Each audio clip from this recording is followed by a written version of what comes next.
Relato: A Atenção do Exu Caveira.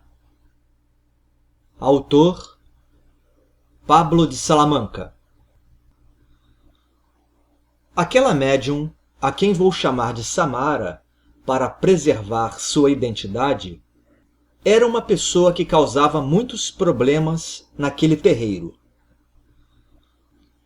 Ela e seu marido eram médiuns naquela casa há cerca de 40 anos. Ambos consistiam em um foco de grande negatividade, porque, embora não dirigissem o centro, se julgavam com maior sabedoria que os demais. Inclusive, volta e meia, afrontavam a própria mãe de santo do templo.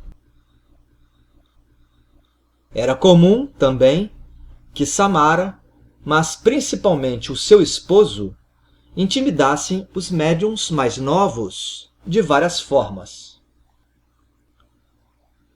Contudo, o foco deste relato foi um fato acontecido com Samara, que atuava muito através de intrigas que criava no local. Sua mente, seu coração e sua língua agiam constantemente para envenenarem o semelhante, de modo a trazer desequilíbrio. Mas ela não percebia que aquilo que espalhava voltava para si. Isto ficou evidente numa sessão de Exu, conforme o texto a seguir. Naquela oportunidade, trabalhei intensamente com o Sr. Caveira. O Exu havia atendido a 7 consulentes, mas, ao final, sempre alguns médiuns da casa o procuravam para pedir alguma orientação ou a sua proteção. Portanto, o guardião já havia conversado com mais de 10 pessoas. No entanto, durante os pontos cantados de subida, o Sr. Caveira demonstrou que a sua tarefa do dia ainda não havia findado. No seu deslocamento pelo terreiro, ele foi ao encontro de uma médium.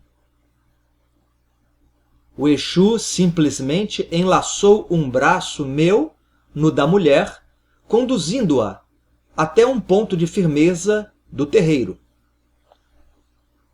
Chegando lá, ele disse: Eu vou subir, mas vou levar essas mazelas que estão contigo. Após a desincorporação da entidade, através de um tranco forte em meu corpo, percebi que, ao meu lado, estava Samara. Ela me perguntou se eu estava bem. Respondi que sim, e me dirigi até o local onde estava o ponto firmado do Sr. Caveira, bem como alguns apetrechos de seu uso. Depois do fechamento da sessão pela Mãe de Santo, fui recolher alguns materiais para depositá-los ao pé de uma árvore, no grande quintal do terreiro. Para minha surpresa, Samara me seguiu, puxando conversa e perguntando se poderia me ajudar em alguma coisa. Fui cordial com ela, dizendo que estava tudo sob controle. Mas ela continuou atrás dos meus passos. Estava solícita e demonstrava querer me falar algo. Ao pé da planta, coloquei uma vela remanescente das atividades do guardião, bem como ervas e um restante de marafo. Então, Samara me abordou. Começou a contar fatos do seu passado, sendo algumas informações particulares e outras sobre como havia se agregado àquele centro umbandista.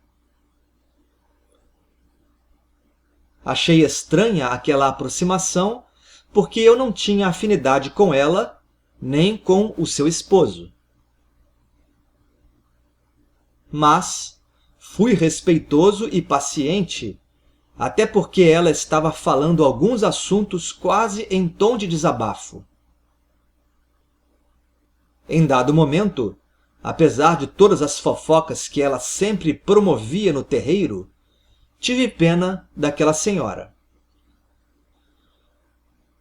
Ouvindo-a falar, em certo instante, mirei os seus olhos. Só então percebi que exprimiam muito cansaço e olheiras fundas. Em seguida, nos despedimos. Eu precisava trocar de roupas e ir embora. Dentro do templo, a mãe de santo se dirigiu a mim. Trocamos algumas ideias sobre a sessão e, na sequência, ela me contou que Samara estivera bem adoentada nos últimos dias e com muita insônia. Havia um processo obsessivo com ela. Por isso, quase não tivera forças para ir à sessão. Só então entendi por que o Sr. Caveira se dispôs a ajudá-la ao final dos trabalhos do dia. Mas isso não era tudo.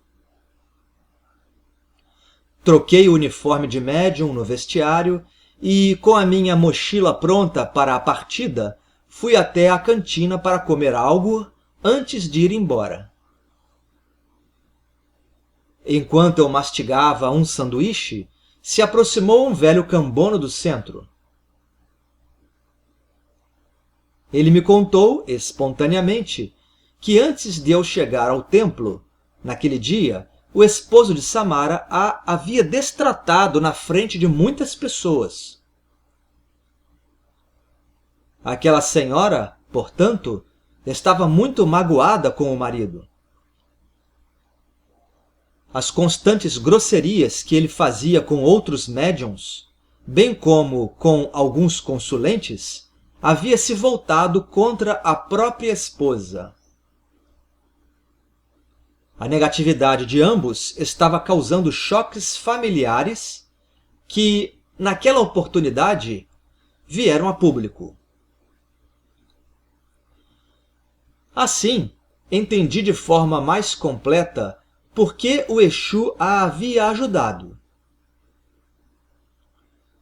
Também compreendi o motivo dela estar simpática à minha pessoa, naquele final de gira, pois ela tivera a atenção do Sr. Caveira. Bem, neste final de relato, o amigo leitor deve estar perguntando mentalmente se a senhora Samara tornou-se um melhor ser humano e uma médium mais equilibrada após este episódio. Respondo que, infelizmente, muito pouco se alterou no seu comportamento. Mas isto é um fato normal. O ser humano que não deseja, do fundo do coração, ser alguém melhor, não realiza transformações evidentes. Ela já tinha recebido várias oportunidades ao longo do tempo naquele terreiro. Entretanto, quase sempre suas características mais negativas se sobressaíam. O futuro, com certeza, trará consequências para os seus atos. Contudo, é possível aprender com as falhas e erros de outras pessoas. Desta forma, quando eu estiver intuído neste sentido novamente, volto a escrever sobre casos envolvendo a Samara ou ao seu esposo. Salve Umbanda! Laroye Exu Caveira.